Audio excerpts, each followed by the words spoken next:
গ্রামীণফোন আজকের সংবাদপত্রে স্বাগত জানাচ্ছি আমি মীর মাসরুর জামান।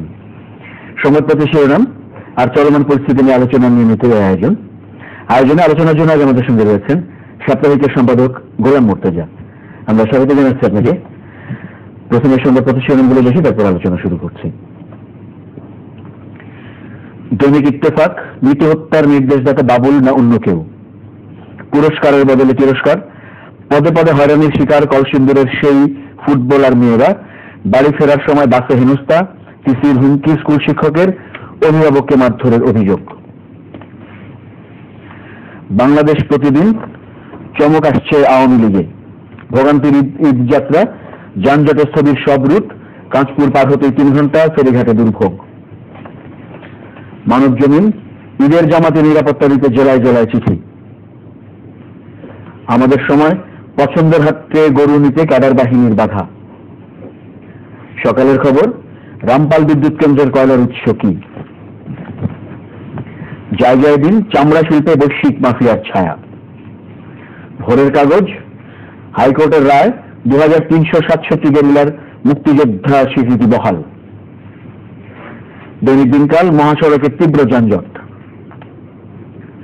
দৈনিক সংগ্রাম, শতভাগ নিরক্ষর মুক্ত দেশ গড়তে সকলকে এগিয়ে আসার আহ্বান প্রধানমন্ত্রীর। দৈনিক করতোয়া, অধিকাংশ জেলায় দাম চড়া, কোরবানির পশুর হাট জমে উঠেছে, দেশি গরুর কদর বেশি। The independent, chaos on highways. The Bangladesh today, members of 2 Sundarbans pirate gangs surrender. The Financial Express, Mohit's no to differential duty for Pangao Inland Container Terminal. Dhaka Tribune, counterfeit clicks back by monsters and spies.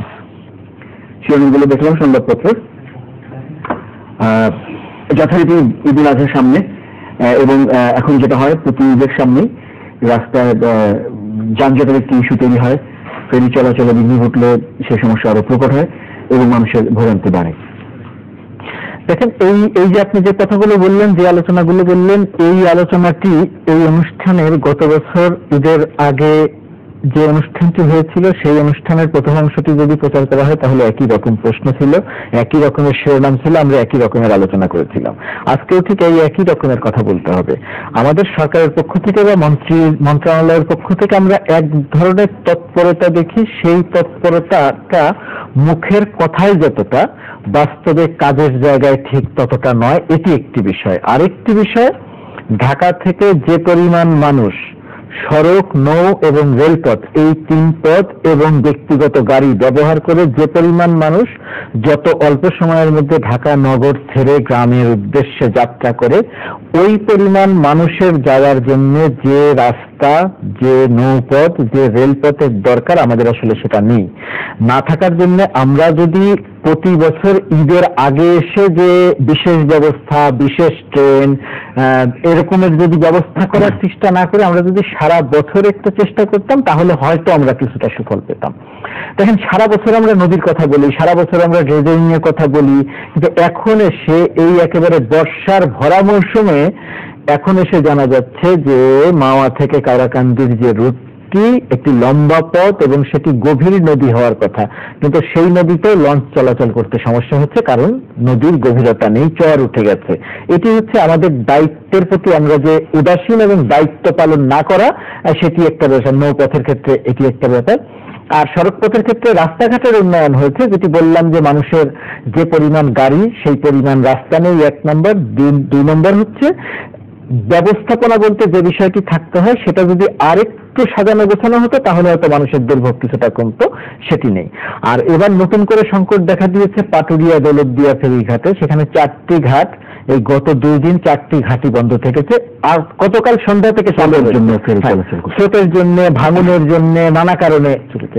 কিন্তু এখন 4টি ঘাট, ফেরিঘাট শুধুমাত্র ভাঙনের কারণে বন্ধ থাকবে, এটি একমাত্র কারণ হতে পারে না। নিশ্চয়ই আমরা যারা দায়িত্ব পালন করছি তাদের দূরদর্শিতার অভাব ছিল, তাদের পর্যাপ্ত প্রস্তুতির অভাব ছিল। একটি ঘাট যদি ভাঙন ধরে বা ভেঙে যায় বা স্রোত বা অন্য কোনো কারণে হয় তাহলে বিকল্প ব্যবস্থা থাকা দরকার ছিল। 2 দিন এইরকম ঈদের মৌসুমে বন্ধ থাকবে, আমার ধারণা নয়, এটি আমি সংবাদের ভিত্তিতেই বলছি, যে প্রস্তুতি থাকার দরকার ছিল, বিকল্প প্রস্তুতি থাকার দরকার ছিল, সেই প্রস্তুতিগুলো ছিল না। সবকিছু মিলিয়ে আমরা বলছি, ট্রেনের কথাও বলছি, সবকিছুই বলছি যে আমরা জনগণের জন্য অনেক কাজ করছি, আমরা মানুষের যাতায়াতের সুবিধার জন্য কাজ করছি।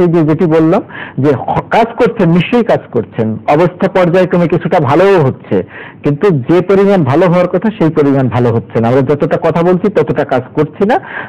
ঈদের আগে এসে যে উদ্যোগ নিচ্ছি সেই উদ্যোগ সারা বছর নিচ্ছি না। যদি সারা বছর উদ্যোগ নিতাম তাহলে হয়তো আমাদের আজকের এই আলোচনাটি করতে হতো না। পশুহাট নিয়ে শিরোনাম রয়েছে, আমরা দেখছি যে দেশের গরু, দেশের বাড়ি থেকে আসা গরু, এগুলো দিয়ে শিরোনাম করা হয়েছে। পশুর হাটের আলোচনাটি খুব ইন্টারেস্টিং আলোচনা। ইন্টারেস্টিং একটি তো পশুর হাট, ইজারা দেওয়া পশুর হাটের ব্যাপার, রাস্তাঘাটে যাতে গরুর হাট না বসে সেটি একটি ব্যাপার। কিন্তু গরুর হাটকে কেন্দ্র করে, বাংলাদেশে গরুকে কেন্দ্র করে অনেকগুলো ঘটনা ঘটে। গরু ভারত থেকে আনাকে কেন্দ্র করে গড়ে প্রায় প্রতিদিন 1-2 মানুষ মারা যায় ভারতীয় বিএসএফ এর গুলিতে। এখন বিএসএফ বা ভারতের সরকারের সিদ্ধান্ত গরু বাংলাদেশে আসবে না, ভারতের গরু বাংলাদেশে আসবে না। না আসার প্রেক্ষিতে কি হয়েছে, বাংলাদেশে গরুর মাংসের দাম কিছুটা বেড়েছে এবং একই সঙ্গে বাংলাদেশে গরুর আবাদ বেড়েছে। গরু যারা পালন করেন তারা গরু পালন করা অনেক গুণ বা কয়েক গুণ বেড়ে গেছে। এই মুহূর্তের বাংলাদেশের চিত্রটা হচ্ছে এমন, মিল্ক অ্যান্ড মিট প্রডিউসার অ্যাসোসিয়েশনের যে তথ্য, সেই তথ্য অনুযায়ী এই মুহূর্তে বাংলাদেশে কোরবানিযোগ্য পশুর সংখ্যা 1,14,75,000 বা 70,000। এর মধ্যে গরুর সংখ্যা প্রায় 44 লাখ, আর বাকিটা কত 14,75,000 মতো, যেটা গরু, ছাগল বা অন্য কিছু, গরু বা মহিষের সংখ্যা যেটি বললাম। এই সংখ্যাটি বললাম এই কারণে যে গরুর যে চাহিদা বা কোরবানির পশুর যে চাহিদা, সেই পরিমাণ গরু বা সেই পরিমাণ পশু এই মুহূর্তে বাংলাদেশে আছে। ভারতীয় গরু সীমান্ত পার হয়ে বাংলাদেশে আসা মোটেই জরুরি নয়। এখন এখানে প্রশ্ন হচ্ছে, সারা বছর ভারতীয় গরু আসেনি, কিন্তু এই মুহূর্তে আমরা যখন আলোচনা করছি তখন গণমাধ্যমেরই সংবাদ হাজার হাজার গরু আসতে পারে, সীমান্ত পার হয়ে হাজার হাজার গরু আসছে। এই গরুগুলো আসার প্রেক্ষিতে কি হবে, দেশে যারা গরুর আবাদ করেছে তারা গরুর যে দাম পাওয়ার কথা সেই দাম পাবে না, হঠাৎ করে গরুর দাম কমে যাবে। দেশের যে গরুতে স্বয়ংসম্পন্ন হওয়া বা পশুতে স্বয়ংসম্পন্ন হওয়ার যে একটা সম্ভাবনা তৈরি হয়েছে, যারা পালন করছেন গরু সারা বছর ধরে তারা এখন ক্ষতির সম্মুখীন হবেন।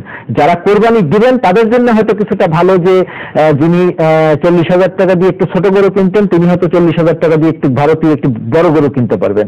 কিন্তু দেশের স্বার্থে এই গরুটা আসা মোটেই কোনো জরুরি বিষয় ছিল না। এখন এখানে খুব মজার ব্যাপার হচ্ছে, বিজিবির পক্ষ থেকে বলা হচ্ছে আমরা সীমান্ত দিয়ে কাউকে গরু আনতে যেতে দিচ্ছি না, কিন্তু আমরা দেখছি যে ইঞ্জিন চালিত নৌকা ভর্তি করে গরু বাংলাদেশে চলে আসছে। গরু বাংলাদেশে চলে আসছে, সেই গরুতে সরকার দৃশ্যমানভাবে প্রকাশ্যে 500 টাকা করে নিয়ে গরুটার বৈধতা দিচ্ছে। একই সঙ্গে বলছি গরু আসবে না, একই সঙ্গে বলছি গরু আসতে দেওয়া হবে না, আবার একই সঙ্গে নৌকা ভর্তি করে যে গরু আসছে সেই গরু, প্রতিটি গরুতে আমি 500 টাকা করে নিয়ে সেই গরুকে একটা বৈধতা দিচ্ছি, বাংলাদেশের ভেতরে ঢুকতে দিচ্ছি। এইখানে আমরা দেশের স্বার্থটি দেখছি না। আরেকটি বিষয়, ওপেন সিক্রেট ব্যাপার, এই গরুটি আসছে কেন? সরকারকে 500 টাকা দেওয়ার জন্য গরু আসছে না, সেই কারণে আসছে না গরু। সীমান্ত এলাকায় যারা প্রভাবশালী, সীমান্ত এলাকা যারা নিয়ন্ত্রণ করেন, রাজনীতিবিদ থেকে শুরু করে সিন্ডিকেট, তারা প্রতিটি গরুতে কমপক্ষে 4,000 টাকা করে নেন এবং সেটি সাধারণ সময়ের জন্য। ঈদের সময় সেই 4,000 টাকাটা বেড়ে আরো 6-7,000 টাকা হয়ে যায় প্রতিটি গরুর ক্ষেত্রে। অর্থাৎ এই জায়গাটিতে দেশ ও জাতির স্বার্থের চেয়ে আমরা অন্য অনেক স্বার্থকে বেশি গুরুত্ব দিয়ে এই যে গরুর বাজারে দেশীয় গরু বা পশুর বাজারে দেশীয় পশুর যে নেতৃত্ব দেওয়ার কথা, সেই জায়গাটিতে আমরা একটা বড় ক্ষতি করে দিচ্ছি। সত্যি না, গরুটা আসছেই, এই আশা যদি আগামী 3-4 দিন অব্যাহত থাকে তাহলে দেশের খামারিরা বড়ভাবে ক্ষতিগ্রস্ত হওয়ার সম্ভাবনা আছে। এই জায়গাটিতে আমি মনে করি যে সরকারের এখনো সুযোগ আছে, বিজিবির এখনো সুযোগ আছে, আমাদের কাস্টমসের যারা 500 টাকা করে নিয়ে গরুর বৈধতা দিচ্ছেন তাদের এখনো সুযোগ আছে, দেশের স্বার্থে, দেশের গরু উৎপাদনের বা পশু উৎপাদনের স্বয়ংসম্পন্নতা অর্জনের স্বার্থে এই গরুগুলো যাতে এখন বাংলাদেশের ভেতরে ঢুকতে না পারে, সেই জায়গাটিতে একটা কার্যকর উদ্যোগ দরকার, কথা নয়, আবারও বলছি একটা কার্যকর উদ্যোগ দরকার। আমরা দেখতে চাই যে একটি উদ্যোগ নেওয়া হয়েছে, এখনকার বলা এটুকুই। জনগীত প্রধান শিরোনাম থেকে আমরা দেখি পুরস্কারের বদলে তিরস্কার। এটি করা হয়েছে কলসিন্দুরের সেই মেয়েরা যারা AFC অনূর্ধ্ব 16 বাছাই ফুটবলে বাংলাদেশকে একটি অন্যরকম উচ্চতায় নিয়ে গেছেন, যারা পরবর্তী রাউন্ডে নিয়ে গেছেন। এবং তারা যখন বাড়ি ফিরলেন এই সাফল্য শেষে, তখন তারা সাধারণ একটি বাসে করে ফিরলেন এবং সেই যাত্রাও অনেক রকম হেনস্থার শিকার হয়েছে। দেখেন, এই সংবাদটি কয়েকটি কারণে আন্তর্জাতিকভাবে আমাদের কাছে গুরুত্বপূর্ণ। আপনি যে খেলার কথা বললেন, ফুটবলের কথা বললেন, বাংলাদেশের মানুষ হিসেবে আমরা অত্যন্ত গর্বিত, অত্যন্ত আনন্দিত যে এই মেয়েরা ফুটবল খেলে বাংলাদেশের উচ্চতা অনেক বাড়িয়ে দিয়েছে, এটি একটি ব্যাপার। আরেকটি কারণে গুরুত্বপূর্ণ এই সংবাদটি, আমরা স্বীকার করি বা না করি, জঙ্গি ইস্যুকে কেন্দ্র করে, ধর্মীয় মৌলবাদ বা ধর্মীয় জঙ্গি ইস্যুকে কেন্দ্র করে আমরা এক ধরনের ইমেজ সংকটে আছি। বাংলাদেশকে পশ্চিমারা মনে করছে যে এখানে জঙ্গিবাদের ঘাঁটি তৈরি হয়ে গেছে, বা এখানে মানুষ অন্য কোনো কিছু করে না, নারীরা স্বাধীন নয়, নানা রকমের প্রচারণা আছে। সেই জায়গাটিতে নারীরা, মেয়েরা ফুটবল খেলছে, ফুটবল খেলে তারা গ্রাম থেকে এসে শহরে এসে ফুটবল খেলছে, ফুটবল খেলে তারা বাংলাদেশকে এরকম একটি উচ্চতায় নিয়ে গেছে। অর্থাৎ ইমেজগত জায়গাতে এই খেলার ফলাফলের চাইতেও এই মেয়েদের ফলাফল আন্তর্জাতিক অঙ্গনে যে সংবাদ শিরোনাম হয়েছে বা সংবাদে এসেছে, এটি আমাদের জন্য অত্যন্ত গুরুত্বপূর্ণ ব্যাপার। এখন বিষয়টি হলো, মেয়েরা যখন ফুটবল খেললো, মেয়েরা যখন বাংলাদেশকে বিজয় উপহার দিল, বাংলাদেশের পতাকা উঠতে সহায়তা করলো, তখন আমরা দেখলাম এই বিজয়ের অংশীদার হতে, এই বিজয়ের কৃতিত্ব নিতে মানে এক ধরনের প্রতিযোগিতা তৈরি হয়ে গেল যে সবার কে কৃতিত্ব নেবে, কার আগে কে কৃতিত্ব নেবে, এটা একটা প্রতিযোগিতা শুরু হয়ে গেল। ঠিক আছে, আপনারা কৃতিত্ব নেন, কিন্তু এই যে গত 2 দিন ধরে এই মেয়েদেরকে কেন্দ্র করে যে সংবাদগুলো প্রকাশিত হচ্ছিল, 1 নম্বর, তাদেরকে আপনারা লোকাল বাসে করে পাঠাচ্ছেন, এটি একটি অন্যায় কাজ। তাদের জন্য মিনিমাম একটা বাস আপনারা ভাড়া করে দিতে পারতেন, রিজার্ভ করে দিতে পারতেন, সেই কাজটি করেন নাই। সংবাদগুলো হয় সেখানে মেয়েদেরকে বাসের ভেতরে বিষাদঘাত করা হলো, নাজেহাল করা হলো, তুচ্ছ-তাচ্ছিল্য করা হলো, ইফটিজিং যেটা পক্ষে বলে সেটা করা হলো। কিন্তু এই যে সংবাদগুলো আসলো, এর বিরুদ্ধে কোনো ব্যবস্থা নেই আমরা দেখলাম না, কোনো তৎপরতা আমরা দেখলাম না, কোনো কথা আমরা দেখলাম না। কিন্তু কৃতিত্ব নেওয়ার সময় অনেকের কথা আমরা শুনেছিলাম। যে স্কুলের শিক্ষার্থীরা, সেই স্কুলের একজন মেয়ে ফুটবলার, তার বাবাকে পেটানো হয়েছে, এরকম সংবাদ গণমাধ্যমে আসছে। স্কুল থেকে মেয়েদেরকে বহিষ্কার করার সংবাদ, হুমকি গণমাধ্যমে আসছে। কিন্তু গতকাল সন্ধ্যার আগে পর্যন্ত এই যে 2টি দিন গেল, এই 2টি দিন আমরা কোনো জায়গা থেকে কোনো বক্তব্য দেখলাম না, কোনো জায়গা থেকে কোনো তৎপরতা দেখলাম না, কোনো জায়গা থেকে কোনো ব্যবস্থা নেওয়া দেখলাম না। সন্ধ্যার দিকে এসে সংবাদটি জানলাম যে সেই যে শিক্ষক মেয়েদেরকে হুমকি দিয়েছে, সেই শিক্ষকের বিরুদ্ধে ব্যবস্থা নেওয়া হয়েছে, তাকে সাময়িকভাবে বরখাস্ত করা হয়েছে। এই কথাটি এইভাবে বলি যে বাংলাদেশ একটি সম্মান অর্জন করেছে, সেই সম্মান অর্জন করার ক্ষেত্রে এই মেয়েরা অসাধারণ ভূমিকা পালন করেছে। খেলা দিয়ে ইমেজ তৈরির ক্ষেত্রে, দেশের বাইরে ইমেজ তৈরির ক্ষেত্রে, জঙ্গিবাদী ইমেজের বাইরে এক ধরনের ইতিবাচক প্রগতিশীল ইমেজ তৈরির ক্ষেত্রে একটা গুরুত্বপূর্ণ ভূমিকা পালন করেছে। সেই জায়গাটিতে সরকার সহ, বাফুফে সহ, ক্রীড়া মন্ত্রণালয় সহ কারোরই এরকম এই 2টি দিন এরকম নির্বিকার ভূমিকা পালন করা মোটেই উচিত হয় নাই। এই নারীদেরকে অসম্মান বা এই মেয়েদেরকে অসম্মান, অশ্রদ্ধা করার কোনো অধিকার যারা ফুটবলের দায়িত্বপ্রাপ্ত আছেন, যারা ক্রীড়াঙ্গনের দায়িত্বপ্রাপ্ত আছেন, তাদের কারো নেই। এটি তাদের মনে রাখা দরকার। তারা যে কি মনে রাখছেন না, এই জন্য আমরা তাদেরকে নিন্দা জানাই, এই জন্য আমরা তাদেরকে ধিক্কার জানাই, এবং আমরা ওই মেয়েদের পাশে থাকতে চাই যে মেয়েরা বাংলাদেশের ফুটবলকে একটু উজ্জ্বলতায় নিয়ে গেছেন, বাংলাদেশের ইমেজকে একটু উজ্জ্বলতায় নিয়ে গেছেন।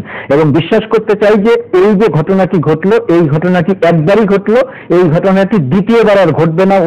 এই মেয়েদের সঙ্গে তো ঘটবেই না, অন্য কারো সঙ্গে ঘটবে না বলে আমরা বিশ্বাস করতে চাই।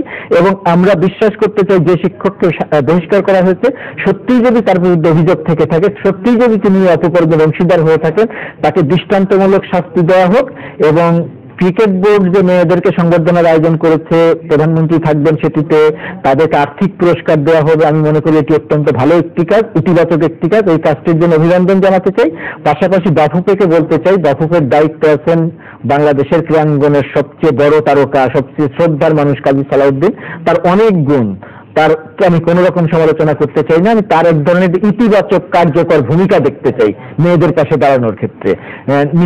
তাহলে নিশ্চয়ই এই মেয়েরা আমাদের নাম, বাংলাদেশের নাম আরো উজ্জ্বল করবেন। এবং বিশেষ করে আমি ক্রীড়ার চেয়েও ইমেজগত জঙ্গিবাদী ইমেজের বাইরে মেয়েদের ফুটবল মেয়েরা খেলছে, বাংলাদেশে মেয়েরা ফুটবল খেলে, বাংলাদেশে ফুটবল খেলা হয়, বাংলাদেশে প্রগতিশীল মানুষ আছে, বাংলাদেশে ধর্মীয় গোড়ামির জঙ্গিবাদী বাংলাদেশের প্রধান নয়, এটি খুবই ক্ষুদ্র একটি অংশ।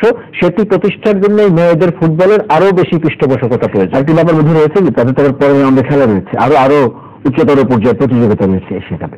তো তার আগে তাদের এখন যদি মনোবলটি এরকম হয়, আপনি যেটি বলেছেন স্কুলের ঘটনা, এরকম যাত্রার ঘটনা, তো সেদিকে বাফুফে আমরা দেখেছি যে বিভিন্ন ক্ষেত্রে ব্যাখ্যা দিয়েছে।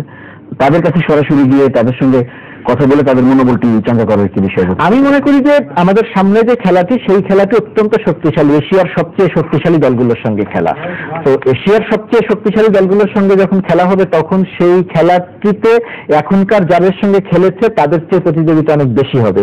এই ধাক্কাটি দিয়ে এটি যেন আমাদের জন্য শিক্ষণীয় হয়, তারা যেন একটা দীর্ঘমেয়াদী প্রশিক্ষণের সুযোগ পায়, তাদের পাশে যেন রাষ্ট্র দাঁড়ায়, তাদের পাশে যেন ক্রীড়াঙ্গন দাঁড়ায়, তাদের পাশে যেন বাফুফে দাঁড়ায়, তাদের পাশে যেন সমাজের বিত্তবান যারা তারা যেন দাঁড়ান, এবং তাদের যেন একটা দেশে বিদেশে প্রশিক্ষণের জন্য যা যা করা দরকার সেই কাজগুলো যেন আমরা করি। আমরা যেন মেয়েদের ফুটবলটিকে অবহেলা না করি, এই প্রতিভাগুলোকে যেন আমরা বিকশিত হওয়ার সুযোগ দিই। অনেক ধন্যবাদ আলোচনার জন্য। প্রিয় দর্শক, সবাইকে ধন্যবাদ আমাদের সঙ্গে থাকার জন্য। ভালো থাকবেন সবাই। চ্যানেল আর নিয়মিত আয়োজন গ্রামীণফোন আজকের সংবাদপত্র